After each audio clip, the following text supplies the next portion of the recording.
The gunshot made me drop my sketchbook. I wasn't supposed to be in the gallery after hours.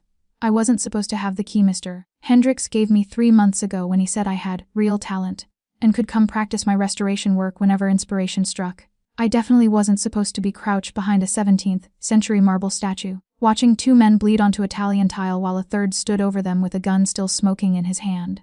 The man with the gun wore a charcoal suit that probably cost more than my yearly rent. His back was to me, shoulders broad and perfectly still despite what he'd just done. Dark hair, almost black, cut precisely. He didn't shake, didn't seem to breathe hard, just stood there like he'd swatted a fly instead of. My phone buzzed in my pocket. The sound cut through the gallery like a scream. He turned. I stopped breathing entirely. His face was all sharp angles and darker eyes, the kind of handsome that didn't belong in real life but in paintings of fallen angels or vengeful kings. Late 30s maybe. Mediterranean features. A jaw that could have been carved from the same marble I was hiding behind. But it was his eyes that paralyzed me, cold and calculating, sweeping the shadows until they locked onto mine. Come out. His voice was low, almost gentle. That made it worse. I stayed frozen. Now. No gentleness that time. Pure command. My legs moved before my brain caught up. Survival instinct, maybe, or the certain knowledge that hiding was pointless when he'd already seen me. I stepped around the statue on shaking legs, my hands raised like I'd seen people do in movies. I didn't see anything. I whispered. His mouth curved slightly. Not quite a smile. You're a terrible liar, Olivia. My heart stopped completely. How do you? Your badge is clipped to your bag. He gestured with the gun casually like it was a pen, toward my canvas tote lying forgotten near my abandoned sketchbook. My gallery restoration intern badge hung from the strap, my full name printed clearly, Olivia Chen, Junior Conservator. I was just working late. I'll leave. I won't say anything to anyone, I promise. No. He slid the gun into a shoulder holster beneath his jacket. The movement was practiced, effortless. You won't. Terror turned my blood to ice. Please, because you're coming with me. He closed the distance between us in 3 strides. Up close I could smell him, sandalwood and something darker, like expensive whiskey and gunpowder. And because if you scream, run, or do anything other than walk calmly out of this gallery at my side, I'll know you're more trouble than you're worth. I don't understand. His hand wrapped around my upper arm. Not painfully, but with absolute certainty. The men I just killed were here to steal a painting. A very specific painting that belongs to my family. They worked for people who would very much like to know who witnessed their failure tonight. His thumb pressed against my pulse point, and I knew he could feel my heart hammering, which means you have 2 choices: come with me and stay alive, or run and die before sunrise. Choose quickly. I looked at the bodies, at the spreading blood, at the gallery I'd loved for 3 years, now a crime scene. That's not really a choice, I said. Something flickered in his dark eyes. Approval maybe. Or amusement. No, he agreed. It's not. He guided me toward the back exit with a hand that never left my arm. Outside, November rain hammered the Brooklyn streets. A black SUV waited at the curb, engine running, windows tinted dark enough to hide anything. Get in. I hesitated at the open door. This was it. The moment I could scream, run, take my chances. I looked up at him, this beautiful, terrifying stranger who just murdered 2 men without flinching. His expression didn't change, but his voice dropped lower. I'm not gonna hurt you, Olivia. But I can't let you go. Not yet. How long is I yet? Depends on how quickly I can clean up this mess. He pushed wet hair back from his forehead, and I caught sight of blood on his cuff. Get in the car. I got in the car. He slid in beside me, and the SUV pulled away from the curb before my door even closed. The driver didn't look back, didn't speak. Professional. Practiced. We drove in silence through rain, slicked streets, leaving the gallery district behind. My hands wouldn't stop shaking. I pressed them between my knees and stared at my reflection in the dark window, pale, wide-eyed, 26 years old and possibly about to die. What's your name? I asked, because silence was worse than answers. He didn't look at me. Does it matter? I'd like to know who's kidnapping me. That almost smile again, Dante Sorrentino. The name meant nothing to me. I didn't follow crime news or mafia gossip. I spent my days with paintings and my nights alone in my studio apartment, working on restoration techniques and trying to prove I deserved my position at the gallery. Should I know that name? I asked. He turned to look at me fully for the first time since we'd gotten in the car. Rain streaked the windows behind him, turning the city lights into liquid gold. His eyes were softer than they'd been in the gallery, but no less intense. Most people in this city do, he said quietly, but I think I prefer that you don't. Why? Because you looked at me like I was just a man with a gun. Not a legend. Not a monster. His gaze dropped to my still shaking hands. Just dangerous. You are dangerous. Yes. No hesitation. No apology. But you're still breathing, which means you're smarter than you think. The SUV turned onto a tree-lined street in Brooklyn Heights. Brownstone's worth millions. Old money. The kind of neighborhood where you didn't ask questions about your neighbors. We stopped in front of one with ivy crawling up red brick and iron gates that opened automatically. The driver got out first, scanned the street, then opened Dante's door. This is my home, Dante said, stepping out into the rain. He offered me his hand. You'll stay here until I decide you're safe to release. I stared at his extended hand. Clean, long-fingered, steady. The hand that had fired a gun minutes ago, now waiting to help me from a car. And if I refuse, then I'll carry you inside. No threat in his voice, just fact. But I'd rather you walk. I took his hand. His fingers closed around mine. Warm despite the cold rain, solid despite everything spiraling out of control. He pulled me from the SUV and up the steps to his door, never letting go. Inside, the house smelled like old wood and newer secrets. This way, he said, leading me down a hallway lined with paintings I recognized. 2 Caravaggios. A piece I'd only seen in textbooks. These are mine. He stopped at a heavy wooden door, produced a key. You'll stay in here. The door locks from the inside. No one will bother you. He opened the door to reveal a guest room that looked like it belonged in a 5-star hotel. 4-poster bed, fireplace, windows overlooking a private garden. I'll have dinner sent up, he continued. And clothes. Were approximately the same size as my. He stopped. I'll find something. I walked into the room on numb legs and turned to face him. He stood in the doorway, backlit by hallway light, looking like every warning my mother had ever given me about dangerous men. Dante, I said, testing his name on my tongue. His entire body went still, his eyes darkened, pupils dilating. When he spoke, his voice had dropped to something barely above a whisper, something rough and raw. If you say my name like that again. He gripped the doorframe hard enough that his knuckles went white. Don't. Like what? I didn't understand the sudden tension in his shoulders, the way he was looking at me like I'd done something dangerous. Like you trust me. He stepped back, putting distance between us. Like I'm not the man who just destroyed your life. The door closed between us before I could respond. I stood alone in the silent room and realized I was crying. I didn't sleep. How could I? Every time I closed my eyes, I saw blood spreading across gallery tile, heard the gunshot echo off marble walls. My phone sat on the nightstand where I'd placed it hours ago, fully charged but useless. No signal. He'd done something to block it. Of course he had. Around 3 a.m, I gave up on sleep and explored the room. The closet held women's clothing in my size, designer labels still tagged. The bathroom had luxury toiletries unused. Everything perfectly prepared for a guest who wasn't really a guest at all. I stood at the window and watched the garden below. Even in November darkness, I could make out the shapes of careful landscaping. A stone fountain, wrought iron benches positioned beneath bare trees, beautiful and contained. A gilded cage with good taste. You're awake. I spun around. Danny stood in the doorway I hadn't heard open, wearing different clothes now. Dark slacks and a white shirt with the sleeves rolled to his forearms. No jacket, no gun visible. His hair was damp like he'd showered. I knocked. He said. You didn't answer. I didn't hear you. My voice came out steadier than I expected. He stepped inside, carrying a tray. The scent of coffee and fresh bread made my stomach clench with unwanted hunger. He set the tray on the small table near the fireplace, then moved to light the fire that had been laid but not started. I watched him work, practiced efficient movements. The kind of capability that came from doing things yourself, not having servants do them for you. You know how to build a fire? I said. My father believed men should know how to survive without money or power. The kindling caught, flames licking up through careful arrangement. In case we ever lost both. Did you lose them? He looked at me over his shoulder. Orange firelight turned his features into something from a Renaissance painting, beautiful and brutal in equal measure. No. I learned to take them instead. I should have been terrified. Should have been plotting escape or breakdown or both. But I found myself walking toward the table, toward the coffee and bread and the man who'd brought them. Why are you being kind? I asked. Is that what you call this? You could have locked me in a basement. Or worse. True. He poured coffee into a china cup with hands that remained steady. I still might if you prove difficult. That's not funny. It wasn't meant to be. He offered me the cup. Cream. Sugar. Black. I took it, careful not to let our fingers touch. The coffee was perfect, rich and dark and exactly what I needed. Thank you. You're welcome, Olivia. There it was again, that current of something when he said my name. I cradled the coffee cup and studied him over the rim. Morning light was starting to leak through the windows, turning everything softer, less like a nightmare and more like a very strange dream. Tell me about the painting, I said. The one they were trying to steal. Dante settled into the chair across from me, his movements contained and precise. Why? Because I'm a conservator. Because I spent 3 years studying art history and restoration. Because if I'm trapped here, I'd like to understand why. He considered me for a long moment. Then he pulled out his phone, tapped the screen and turned it to show me an image. I inhaled sharply. The painting was 18th century, clearly Italian. A woman in profile, her face turned toward candlelight, one hand reaching toward something, or someone, outside the frame. The technique was masterful, the emotion captured in brushstrokes that seemed alive. I've never seen this before, I whispered. No one has. Publicly. Dante pulled the phone back. It was commissioned by my family's patriarch in 1784. The woman was his wife. She died 3 days after the painting was completed. It's extraordinary. It's worth $12 million, conservatively. He locked the phone. But that's not why men die for it. I set down my coffee. Then why? Because painted into candlelight, invisible unless you know exactly how to look, is a map. Property boundaries, safe houses, smuggling routes our family used for 2 centuries.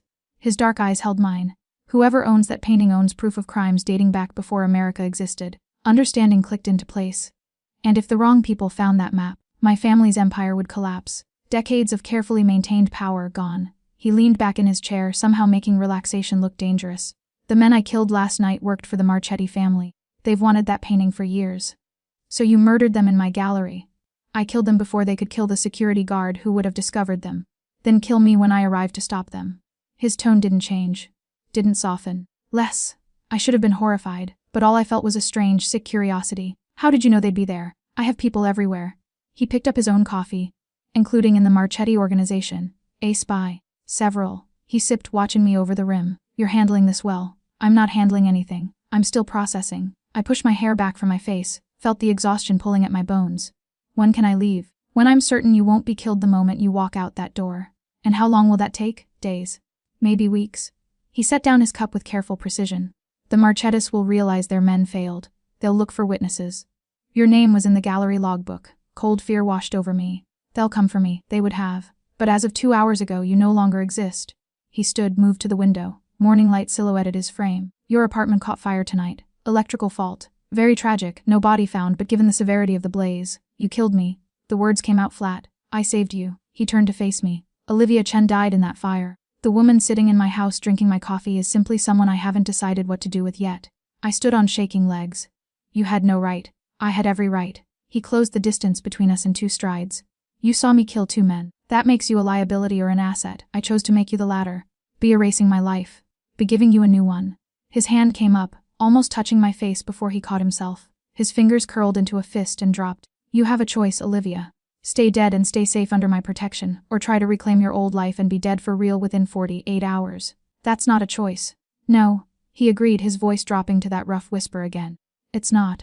We stood too close, close enough that I could see the faint scar above his left eyebrow, could smell sandalwood and something uniquely him, close enough to see that his eyes weren't purely brown but flecked with amber in the morning light. I hate you, I whispered. Good. His jaw tightened. That'll make this easier. Make what easier? Everything that comes next. He stepped back, putting careful space between us, and walked toward the door. He stopped with his hand on the frame, his back to me. Dante, I said, his shoulders tensed.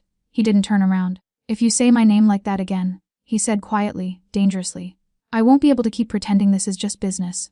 Then he was gone, the door closing with a soft click that sounded too much like finality. I sank into the chair he'd vacated, still warm from his body, and realized I was shaking for entirely different reasons now. 3 days passed in strange suspension. Danny brought me meals himself, breakfast at 8, lunch at 1, dinner at 7. We didn't speak much during these encounters. He'd set the tray down, I'd thank him, he'd leave. A ritual that felt more dangerous each time because of how carefully we didn't touch, didn't look too long, didn't say my name. On the 4th morning, he didn't come. A woman arrived instead, 50s, elegant in a way that spoke of old money and older secrets. She wore a cream silk blouse and carried herself like someone used to being obeyed. Miss Chen. She set down the breakfast tray with manicured efficiency. I'm Gabriella Sorrentino, Dante's aunt. I stood from where I'd been reading by the fireplace. Is he? He's fine, busy. Her dark eyes, so like Dante's, assessed me with sharp intelligence. He asked me to keep you company today. Asked or ordered. A slight smile. With Dante, there's rarely a difference. She settled into the chair across from mine, moving with the same controlled grace her nephew possessed. He tells me you're an art conservator. Was. Are. She corrected gently. Death doesn't erase skill, Miss Chen. Only identity. I sat back down slowly. Did you come to give me philosophy lessons? I came to see what kind of woman makes my nephew forget his own rules. She poured tea from the service she'd brought. Dante doesn't bring people into his home. Ever. Not business associates, not allies, certainly not witnesses to his work. He didn't have a choice. Dante always has choices. He chose you. She offered me a cup. The question is why. I took the tea, grateful for something to hold. He told you what happened. He told me you saw him kill 2 men and didn't scream. Didn't faint, didn't beg. Gabriella studied me over her own cup. He said you asked questions instead. Is that unusual in our world? Yes. She set down her tea. Most people confronted with violence either break or harden. You did neither. You adapted. I thought about that night, about the split-second choice between panic and pragmatism. I was terrified, but you got in the car anyway. Something knowing flickered in her expression. That takes either courage or foolishness. I'm not sure which I had. Neither is Dante. That's why you're still here. Before I could respond, the door opened. Dante entered carrying a flat package wrapped in brown paper. He stopped when he saw his aunt, tension crossing his features. Zia Gabriella. I didn't know you'd arrived. Because you've been avoiding this wing of the house for 3 days. She stood with fluid grace.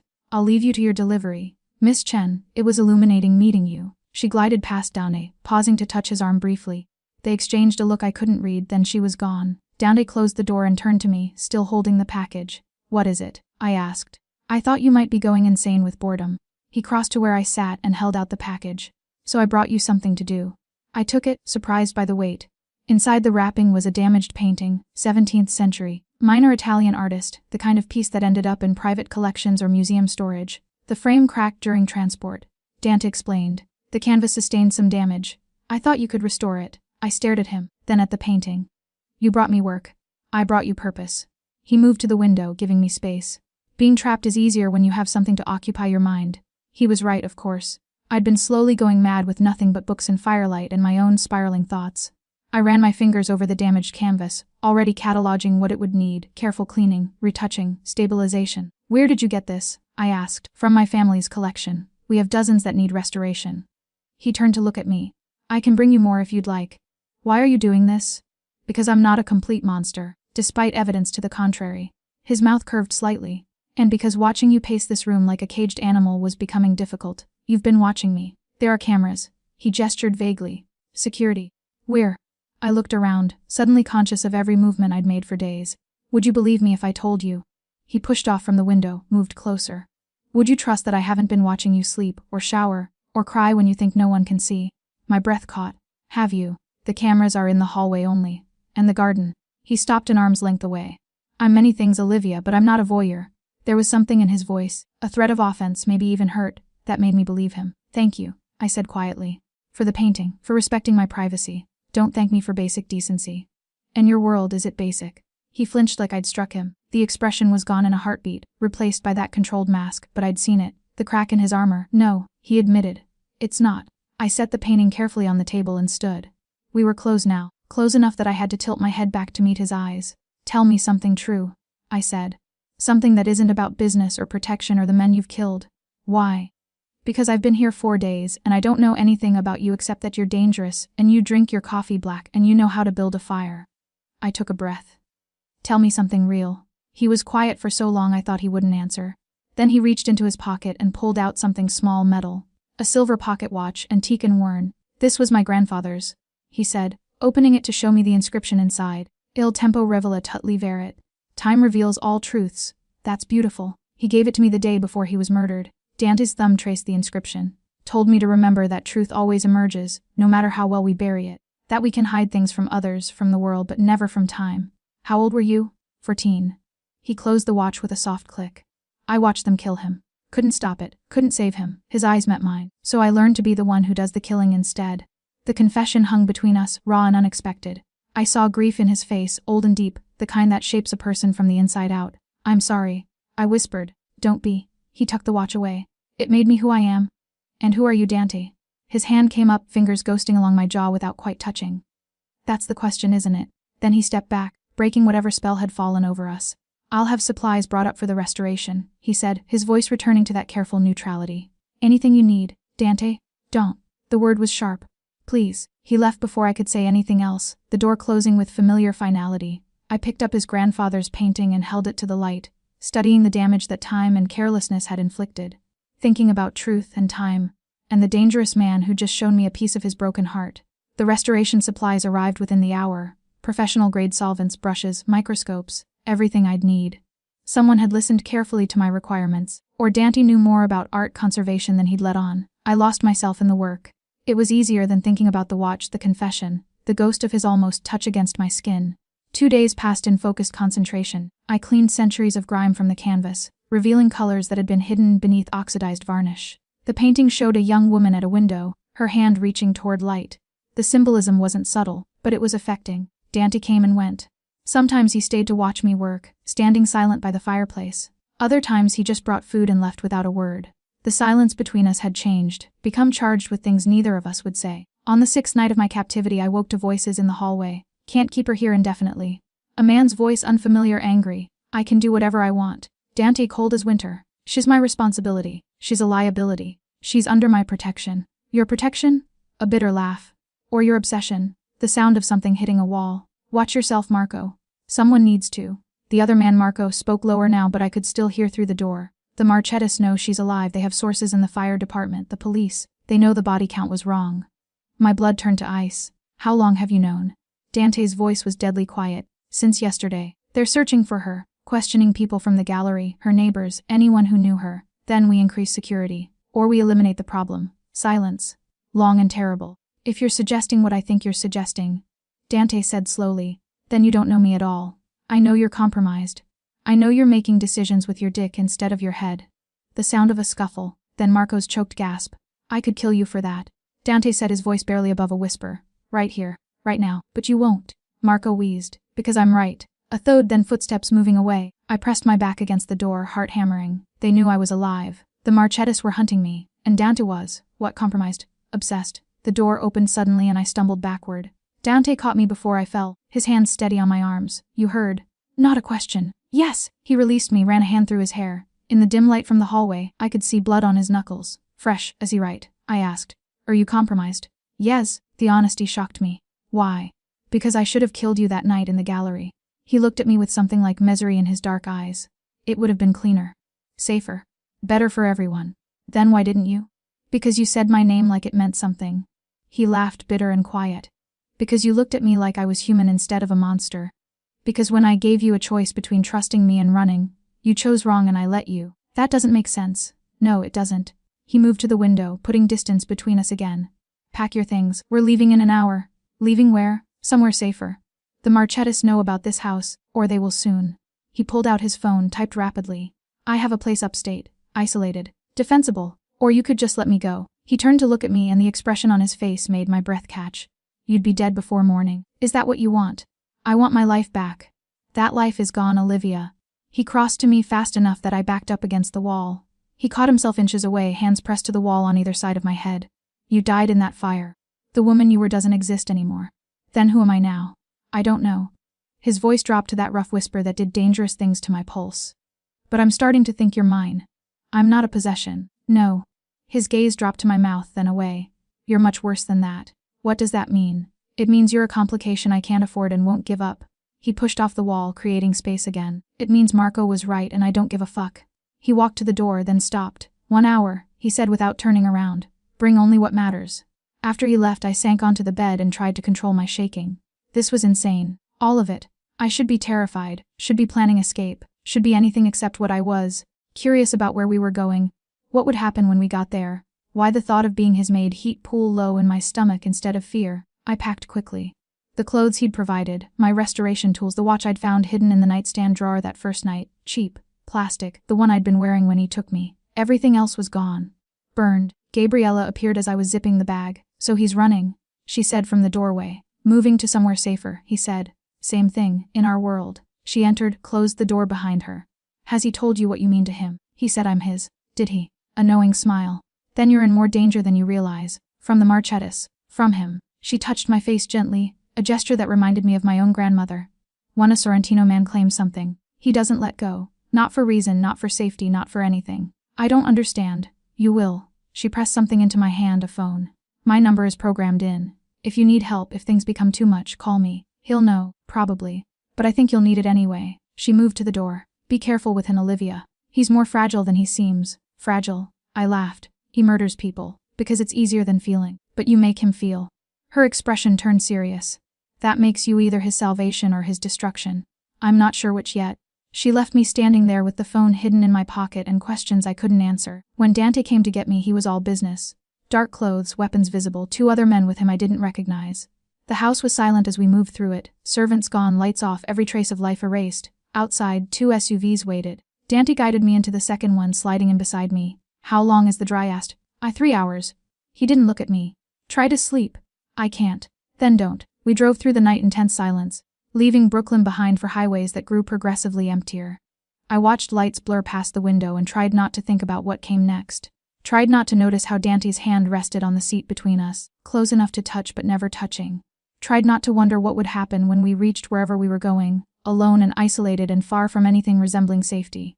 Tried, failed. The house, if you could call it that, sat at the end of a private road, surrounded by bare November forest. Modern architecture, all glass and steel in sharp angles. Beautiful in a cold way. Defensible. Inside smelled like cedar and emptiness. Master bedroom is upstairs, Dante said, directing the two men who'd accompanied us. They moved through the space with military precision, checking locks, testing security systems. West room's on the second floor. Kitchen is stocked. You'll find everything you need. One of the men, older, scarred across his left cheek, nodded. We'll do perimeter checks every 2 hours. Code is 1734 for the alarm. Dante acknowledged this with a slight incline of his head. The men left without another word, their SUV disappearing down the private road. Then it was just us. There are cameras here too, Dante said, moving through the first floor and activating systems, motion sensors.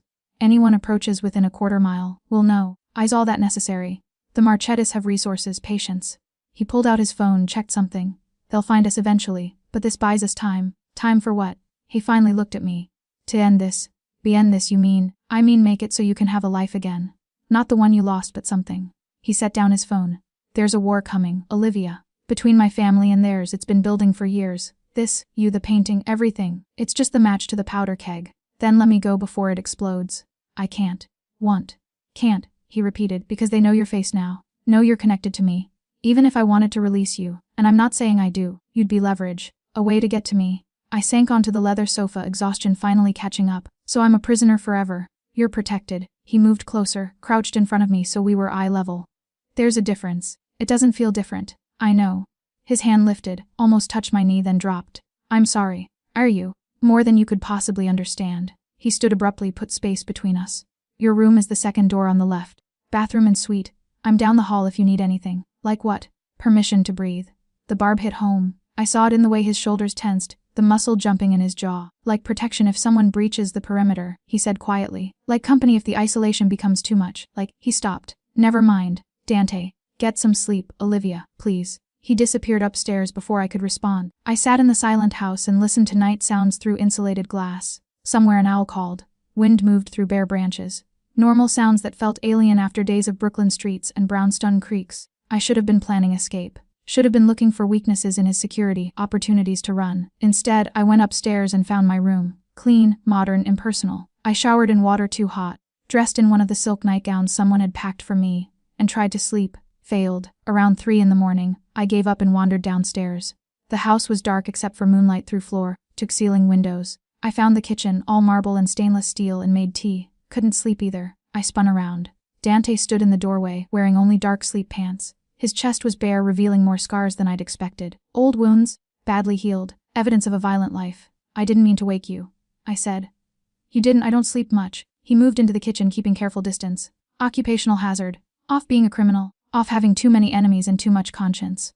He pulled down a second mug without asking. May I? I nodded. We made tea in companionable silence, the ritual somehow intimate in the dark quiet. How many? I asked as we stood side by side at the counter. How many what? Scars. Enemies. Men you've killed. I looked up at him. Pick one. Too many to count. For all 3. He sipped his tea. Does it bother you? Oh, it should, but it doesn't. I considered lying, decided against it. No, it makes you real. Real. He tested the word. Not a monster. Monsters don't make tea at 3 in the morning. They don't bring restoration supplies to their prisoners. They don't look at me like. I stopped. Like what? Like they're drowning and I'm air. His hand trembled slightly, enough that tea sloshed against the rim of his mug. He set it down carefully. You shouldn't say things like that. Why not? Because I'm trying very hard to keep you safe, and that includes from me. He turned to face me fully. Do you understand what I'm saying? My heart hammered against my ribs. I think so. Then say it. Put it into words so there's no misunderstanding. You want me. It came out as a whisper. And you think that makes me more vulnerable, not less. I don't think it. I know it. His hand lifted, fingers tangling in my hair, tilting my head back. Every decision I make is compromised by the fact that when I look at you, I forget why I should let you go. Dante. Don't. His forehead dropped to mine, breath warm against my lips. Please don't say my name like that. Not when we're alone in the dark and I've been pretending for a week that I don't want to. He didn't finish. Didn't need to. The wanting was there in the tension of his body, the way his thumb traced the line of my jaw, the careful control that was clearly costing him everything. What if I want you to stop pretending? I whispered. His eyes closed. Then you're even more dangerous than I thought. I'm not dangerous to anyone. You're dangerous to me. He pulled back, creating distance that felt like violence. And that makes you dangerous to yourself. He left the kitchen, left me standing there with cold tea and warm skin and questions that wouldn't stop multiplying. I didn't follow him. But I didn't go back to sleep either. I stood at the window and watched dawn break over the forest, thinking about scars and secrets and the way he'd looked at me like I was something precious and terrifying in equal measure. Thinking about how long we could keep pretending this was just about survival when it had become so much more complicated than that. Thinking about how when he touched me, I forgot to want my old life back, and that scared me more than anything else. For 3 days we circled each other like cautious animals. Dante worked from a home office, calls in Italian, tense conversations, the business of running a criminal empire from isolation. I restored paintings in the room he'd set up for me, losing myself in careful brushwork and chemical precision. We took meals together, talked about art, about history, about everything except what mattered, built a routine that felt almost domestic if you ignored the guns and the guards who appeared periodically to report perimeter status. On the 4th night, I found him on the deck. He stood at the railing, drink in hand, staring into dark forest. The temperature had dropped, frost forming on the glass barriers. He wore a sweater, charcoal cashmere, that made him look less like a killer and more like a man. "It's freezing out here," I said. He didn't turn. "Then go inside." "Not yet." I moved to stand beside him. "What are you thinking about?" "My brother." I hadn't known he had one. "Where is he?" "Dead. 5 years now." Danny took a long drink. "The Marchettas killed him. Made it look like a car accident, but I knew. We all knew." "I'm sorry." "Don't be. He was reckless, stupid. Got himself killed chasing a woman who wasn't worth it." His knuckles whitened around the glass. I swore I'd never be that foolish. And now I'm standing on a deck with a woman I should have killed, drinking scotch and wondering how I became my brother. He finally looked at me, history repeating itself. "I'm not worth dying for, Danda." "No." He set down his glass, turned to face me fully. "You're worth living for. That's infinitely more dangerous." Before I could respond, his phone buzzed. He checked it, expression darkening. "What is it?" "The Marchettas hit one of our warehouses tonight." He typed rapidly. "They're escalating. Because of me. Because of everything. You're just the excuse they needed." He pocketed the phone. "I have to go back to the city. Tomorrow." Fear spiked through me. "For how long?" "However long it takes to end this." His gaze held mine. "You'll stay here. Protected. Lone. I'll leave men. The best I have. That's not what I meant." Silence stretched between us, heavy with implications. Wind moved through the trees, bringing the scent of snow. "Come inside," he said finally. "Before you freeze." We went in together, the warmth of the house shocking after the cold. Dante poured himself another drink, offered me one. I accepted, even though I rarely drank whiskey. We sat in the living room, him in the leather chair, me curled on the sofa, and let the fire Dante had built push back the darkness. "Tell me something," I said. "Something true that has nothing to do with business or family or any of this." "Like what?" "Like who you'd be if you weren't Dante Sorrentino, crime lord and killer." He was quiet so long I thought he wouldn't answer. "Then, I'd be an architect." The confession surprised me. "Really?" "I used to draw buildings when I was young, designs, blueprints." My mother encouraged it. A ghost of a smile. She said I had my grandfather's eye for structure and beauty. "What stopped you?" "My father died. I was 17. The family needed a leader and I was the oldest son." He swirled his whiskey. "Architecture became a hobby. Violence became my profession." "Do you still draw?" "Sometimes. Late at night when I can't sleep." He looked at me over his glass. "Pathetic, isn't it? A killer who doodles buildings." "It's human." I set down my own drink. "It means you remember who you were before I became a monster." "You're not a monster, Dante. You don't know what I've done. I know you brought me tea at 3 in the morning. I know you gave me work to keep me sane. I know you look at me like..." I stopped, heat flooding my face. "Like what?" He set down his glass, leaned forward. "Finish it. Like I'm the only real thing in your life." He stood abruptly, crossed to where I sat. Before I could react, he was on his knees in front of me, hands gripping the sofa on either side of my hips. "You are," he said roughly. "You're the only thing in years that hasn't been about power or strategy or survival. You look at me and see a person, not a position. You say my name like it matters." "It does matter, Olivia." My name on his lips sounded like prayer and curse combined. "If I kiss you right now, everything changes. You understand that?" My pulse thundered in my ears. "Yes." "And you still..." "Yes." He kissed me, not gently, not carefully, like a man who'd been holding back too long and finally broke. His hands came up to frame my face, holding me in place while he claimed my mouth with an intensity that stole my breath. I kissed him back just as desperately, hands fisting in his sweater, pulling him closer. He tasted like whiskey in winter and want, like danger I was choosing anyway. When we broke apart, we were both breathing hard. His forehead rested against mine, eyes closed. "This is insane," he whispered. "I know. You should push me away. Tell me to stop." "I should." I pulled him closer instead. "I won't." He kissed me again, slower this time but no less intense. His hands moved into my hair, down my back, mapping me like he was memorizing every curve. I gasped against his mouth when he pulled me off the sofa and into his lap, the position intimate and overwhelming. "Dante, I know." He buried his face in my neck, breathing me in. "I know this is wrong. I know I'm compromising everything. I don't care. Neither do I. We stayed like that, tangled together on the floor in front of the fire, until the flames burned low. Not going further but not pulling apart either. Just holding each other like we were the only solid things in a shifting world. Finally, reluctantly, he pulled back. I still have to leave tomorrow, he said. I know. And when I come back, we'll figure it out? I touched his face, traced the scar above his eyebrow. Together. He caught my hand, pressed a kiss to my palm. You're going to destroy me, or save you, maybe both. He helped me up, walked me to my room. At the door, he kissed me one more time. Soft and devastating and full of promises neither of us should make. Lock the door, he said. Stay safe. You too. He smiled, sad and small. I'm always safe, Olivia. That's the problem. I watched him walk down the hall to his own room, feeling like something fundamental had shifted between us. Like we'd crossed a line we could never uncross. I locked my door and lay in bed, touching my lips where he'd kissed me, and knew that whatever happened next, I was in too deep to ever find my way back out. Downey left at dawn with 2 men and promises to call every day. He kept that promise. Every evening at 7 my phone, the one Gabriella had given me, would ring. We'd talk about nothing important. What I was eating, what painting I was working on, whether the weather had changed. Carefully avoiding anything real. On the 3rd night, his voice sounded different. Strained. What's wrong? I asked. Nothing. Everything. A pause. The Marchettis want to negotiate. That's good, isn't it? In our world, negotiations are just preludes to war. Background noise, voices, movement. I can't talk long. Just wanted to hear your voice. Dant, stay safe, Olivia. I'll call tomorrow. He didn't. By 8 o'clock I was pacing. By 9 I'd called the number he'd given me 4 times, each attempt going to voicemail. By 10 I was terrified. At 10:30 the security system chimed. Someone was at the gate. I pulled up the camera feed on the tablet Dante had left. A black SUV, expensive. A woman getting out, not Gabriella, younger, beautiful in a calculated way, wearing designer clothes like armor. She walked to the intercom. Olivia Chen. Her voice came through the speaker. My name is Isabella Marchetti. I'd like to talk. My blood turned to ice. How did you find me? We have resources and we have Dante. She looked directly at the camera. If you want him alive, you'll let me in. Every instinct screamed trap, but her words, we have Dante, made thinking impossible. I opened the gate. She walked in alone, hands visible and empty. Up close, she was stunning, dark hair, darker eyes, the kind of beauty that looked like a weapon. Thank you for seeing me, she said. You said you have Dante. We do. He came to our territory for negotiations. Very brave. She moved into the living room like she owned it. Or very stupid. If you've heard him, we haven't yet.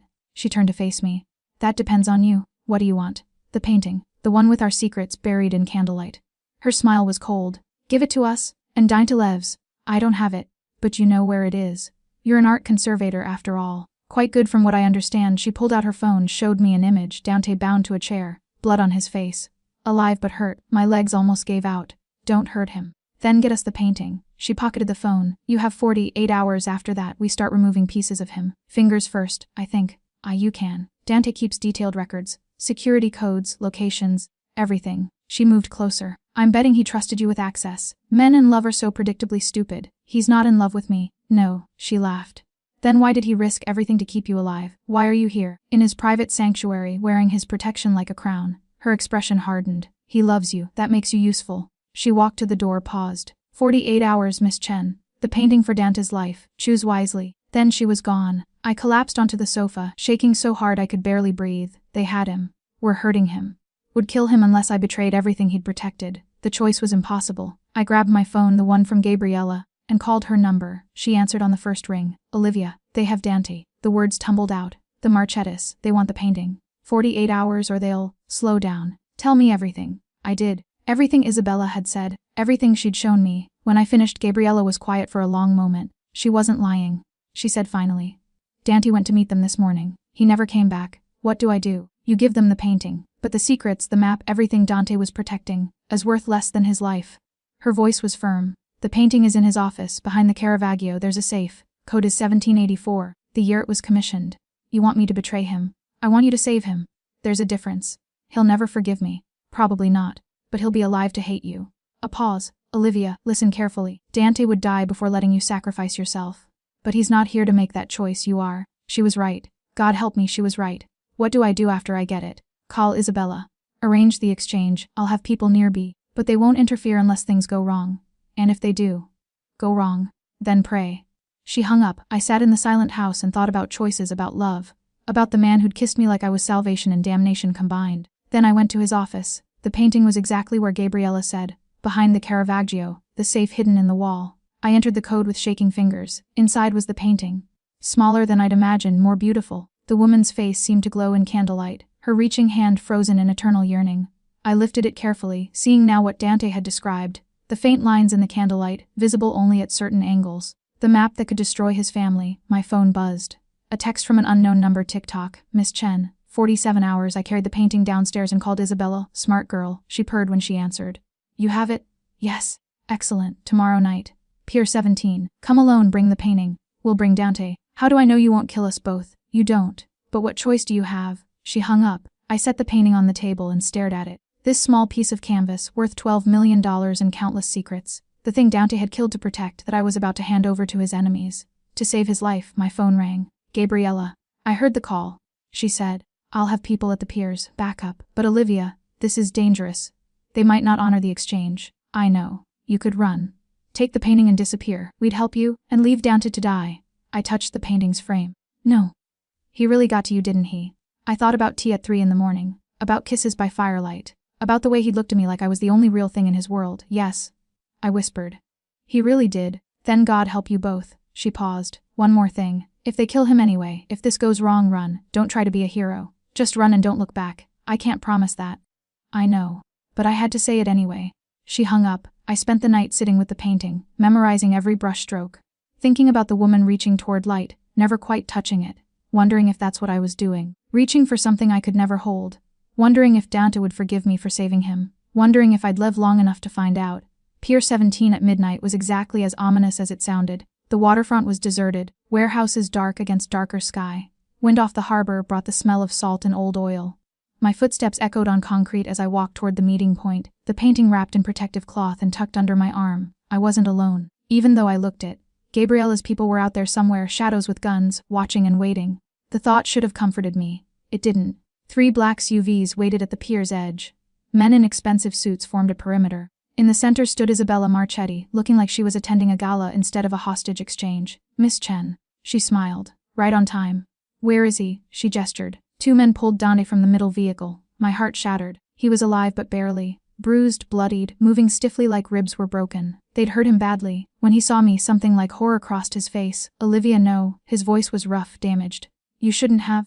Dante went to his knees. I took a step forward. Guns immediately raised. Ah! Isabella wagged a finger. The painting first. I held it out. Let him go and it's yours. Show me first. Prove it's real. I unwrapped it slowly, revealed the canvas. Even in the dim light from the SUV headlights, it was breathtaking. Isabella's eyes lit up with greed. Closer, she demanded. I walked forward, every instinct screaming trap. When I was close enough, she took the painting from my hands. Studied it. Ran her fingers over the canvas with reverent hunger. Perfect, she breathed. Do you know how long we've searched for this? I don't care. Let him go. In a moment. She handed the painting to one of her men. First question. Did Dante tell you he loves you? The question caught me off guard. What? Before we took him. Did he say the words? She circled me like a predator. Because he said them to us. Begged. Actually, please don't hurt her, he said. I'll give you anything, just don't hurt Olivia. Very touching. I looked at Dante. He'd managed to get back to his feet, was watching us with dark, desperate eyes. He didn't have to say it. I told Isabella. I knew. How romantic. Her smile turned vicious. That's why this is gonna hurt. She pulled a gun. Everything happened at once. Dante lunged forward despite his injuries, despite the men holding him. No. Gunfire erupted from the shadows, Gabriella's people engaging Isabella's men. Isabella's gun swung toward me. I dove sideways as the shot rang out, felt the bullet pass so close to my head that it displaced air, scrambled behind a shipping container as chaos exploded around me. More gunfire. Shouting. The screech of tires. I pressed against cold metal and tried to breathe through terror. Where was Dante? Was he alive? Had they killed him when the shooting started? Footsteps approached my hiding spot. I grabbed a piece of broken pipe from the ground. Prepared to fight.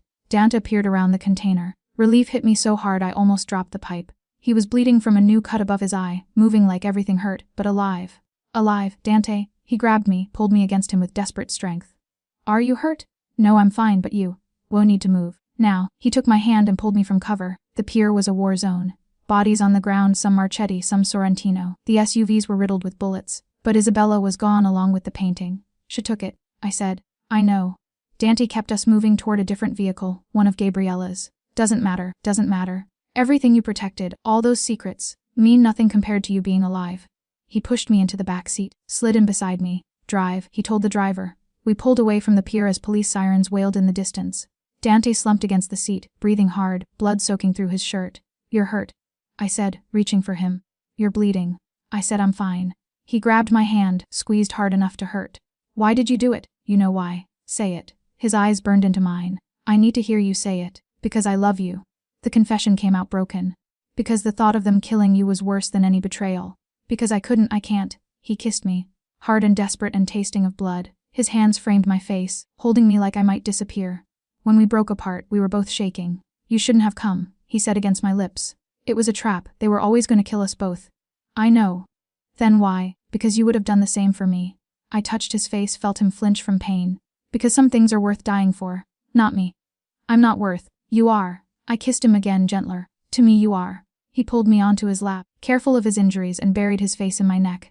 I felt him shaking, pain or emotion or both. They'll come for us again, he whispered. Isabella won't stop now, I know. We'll have to go to war. Full scale. It'll be bloody and brutal and people will die. I know. And you'll be in danger every moment. Target on your back for as long as you're with me. I pulled back to look at him. Then I guess I'd better learn to shoot. Something like a laugh escaped him. Olivia, I'm not leaving you. I traced the cut above his eye, the bruises on his jaw. I chose this. Chose you. I'm not running. You should, probably. I kissed his forehead.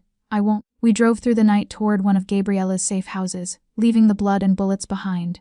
Dante held me the entire way, like I was the only thing keeping him anchored to the world. At the safe house, a doctor was waiting. He patched Dante up, 3 broken ribs, various cuts and bruises, mild concussion. Nothing life-threatening. I stayed beside him through all of it, holding his hand while they worked. Afterward, alone in a bedroom that smelled like antiseptic and old smoke, Dante pulled me into bed beside him. I meant what I said to them. He whispered into the darkness. I do love you. I know. It's the most dangerous thing I've ever felt. I know that too. I curled against his uninjured side. Love me anyway. His arm tightened around me.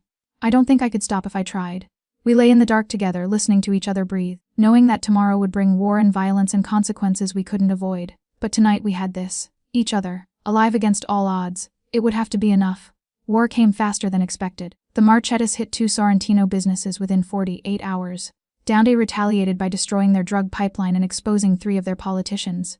Tit-for-tat escalation that left bodies in the street and fear in the air. I stayed at Gabriella's safe house, restless and useless while Dante orchestrated violence from war rooms I wasn't allowed to enter. Let me help, I said on the 5th day. He looked up from maps and intel reports. No, I'm going crazy here. Better crazy than dead. He returned to his planning. Dante, I can't focus on strategy if I'm worried about protecting you. He rubbed his eyes, exhaustion evident in every line of his body. Please, just stay here. Stay safe. I left the war room and found Gabriella in the kitchen, drinking espresso and reading casualty reports. He's shutting me out, I said. He's trying to keep you separate from the worst of it.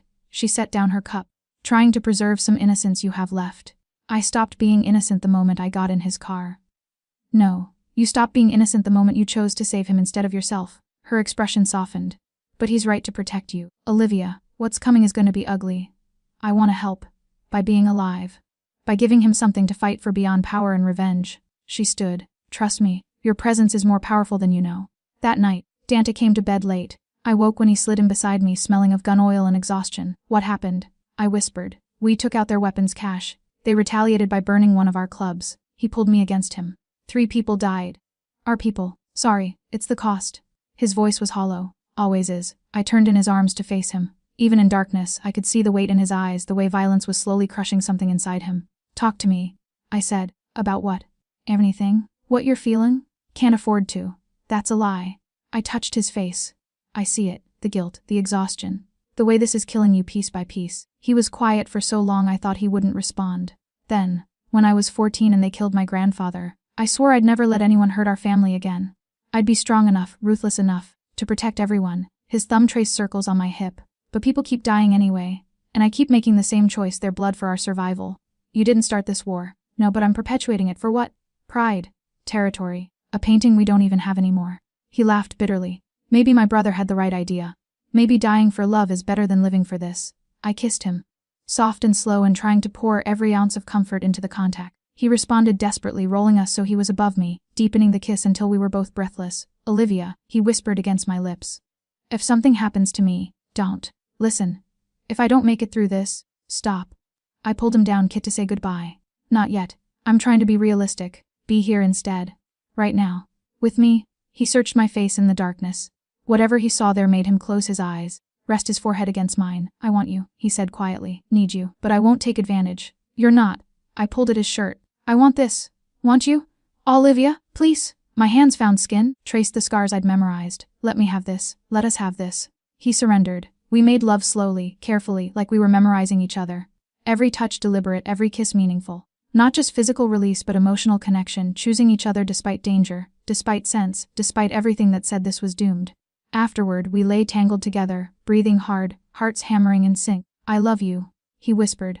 Whatever happens, remember that. Nothing's gonna happen. Promise me anyway. That you'll remember. I promise. I kissed his shoulder. But you're gonna survive this. We both are. He held me tighter. Your optimism is going to get us both killed. Or save us. Maybe. He pressed his lips to my hair. Sleep more. Tomorrow starts early. I drifted off in his arms, feeling safer than I had any right to feel given the circumstances. I woke to gunfire. Dante was already moving, grabbing weapons from the nightstand. Stay down. Glass shattered. Bullets tore through walls. I rolled off the bed and crawled toward the bathroom as Dante returned fire from the window. How many? I shouted over the noise. Too many. He ejected an empty magazine, loaded a fresh one. They found us. Gabriella's people are engaging, but we need to move. Now. He pulled me from the bathroom, keeping low. We made it to the hallway where Gabriella was already coordinating defense, phone to her ear, gun in hand. East exit, she barked at Dante. Cars ready. We ran through chaos. Sorrentino soldiers holding positions. Marchetti forces pushing inside. The safe house that had felt secure was now a war zone. We burst into the garage where a car waited, engine running. Dante shoved me into the passenger seat and floored the accelerator before my door was even closed. Behind us, the house erupted in flames. Gabriella, I screamed. She got out, had her own exit. Dante's hands were white, knuckled on the wheel. She's fine. We drove fast through Brooklyn streets, Dante constantly checking mirrors for pursuit. My ears rang from gunfire. My hands shook with adrenaline. Where are we going? I asked. Somewhere they won't expect. He turned down a narrow alley. Somewhere I should have taken you from the beginning. Witches. He looked at me, and something in his expression made my breath catch. Home. My real home. We drove for hours, leaving the city behind. By the time we stopped, dawn was breaking over a coastal town I didn't recognize. The house was small, cottage-like, nothing like his Brooklyn brownstone or the modern fortress upstate. It sat alone on a cliff overlooking gray ocean, surrounded by nothing but grass and sky. No one knows about this place, Dante said as we stood on the porch. Not my family, not my associates. Just me? Why? Because everyone needs somewhere they can breathe. He unlocked the door. Somewhere they can remember who they were before they became what they are. Inside smelled like salt air and dust, simple furniture, empty shelves, windows facing endless water. This is where I come to be human, he said quietly. And now it's where I bring you, to keep you safe, to keep you mine. I turned to face him, saw vulnerability in his expression that stole my breath. I'm already yours, I said. Then let me try to deserve it. He pulled me into his arms. Let me try to be the man you see instead of the monster I am. You're both. I held him tight. And I love both. God help you, he whispered. God help us both. We had 3 days of peace before the world found us again. 3 days of waking to ocean sounds and Dante's arms around me, of cooking simple meals and walking the cliff path and pretending we were just two people in love instead of fugitives from a mob war. On the 4th morning, Gabriella called. They know where you are, she said without preamble. Isabella's coming. Tonight. Dante's expression went cold. How many? At least 20. Maybe more. She wants to end this personally. Then let her come. He looked at me. Olivia leaves first. She's not part of this. The hell I'm not, I said. I'll call in reinforcements. Gabriella continued. But they won't arrive for 6 hours. You're on your own until then. After he hung up, Dante tried to make me leave. Argued, pleaded, finally demanded. I refused. I'm not running anymore, I said. We end this together or not at all. You could die. So could you. That's not changing my mind. He looked at me with something like despair. You're the most stubborn woman I've ever met. You love me anyway. God help me, I do. We spent the day preparing, barricading doors, setting traps, positioning weapons. The cottage became a fortress. Dante moved with military precision, years of survival instinct taking over. As sunset painted the ocean gold and red, he pulled me aside. If things go wrong, he said, there's a boat in the cave below the cliff. Keys are in the kitchen drawer. You run and don't look back. Dante, promise me. If I die, you survive. You take the boat and disappear. Live the life I stole from you. No, Livia. I said no. I grabbed his face, made him look at me. We both walk away or neither of us does. Those are the only options. He kissed me desperately. You're going to be the death of me. Or your salvation. 50-50 chance. Headlights appeared in the distance. Multiple vehicles. They're here, Dante said. Get to the bedroom. Stay low. Shoot anyone who isn't me. Be careful. Always. He kissed me once more. I love you. I love you too. Then we took our positions. The assault was brutal and immediate. Glass shattered. Bullets tore through walls. Dante returned fire from the living room while I covered the hallway, heart hammering, finger on the trigger of a gun I barely knew how to use. Minutes felt like hours. The cottage filled with smoke and cordite.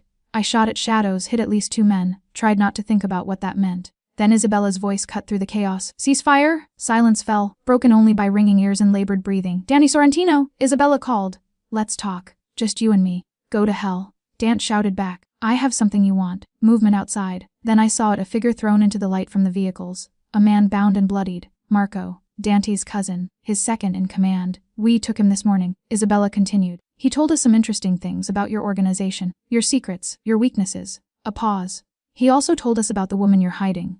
Olivia Chen, the one who gave us the painting." Dante's expression went murderous. "You have what you wanted, let him go." "I want more than the painting. I want your territory, your power." Isabella's silhouette appeared in the doorway. "I want you dead." "Then why are we talking?" "Because I'm offering you a choice. Walk out here alone. Let me kill you. And I'll let everyone else live, your cousin, your soldiers, your woman." She smiled. "Be the hero, Dante. Save them, don't you dare." I whispered from my position. He looked at me. In his eyes I saw the decision forming. "Dante, no." He stood. "I'm coming out! Dantao!" I scrambled from cover, grabbed his arm. "You can't."